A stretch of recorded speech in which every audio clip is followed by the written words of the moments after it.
భిక్షమ్మా, ఎలా ఉన్నావు?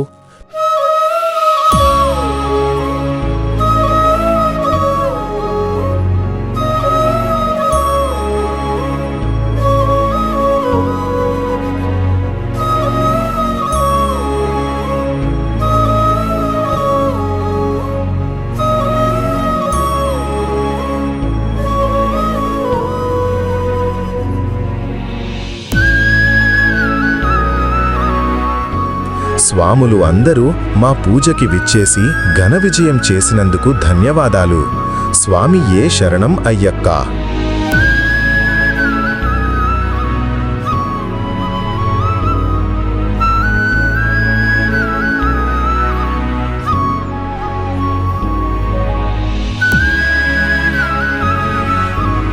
పెద్దోడా చిన్నోడా, మిమ్మల్ని చూస్తుంటే గర్వంగా ఉంది. అందరినీ జాగ్రత్తగా చూసుకోండి. నేను లేను అని ఎవరూ బాధపడకండి.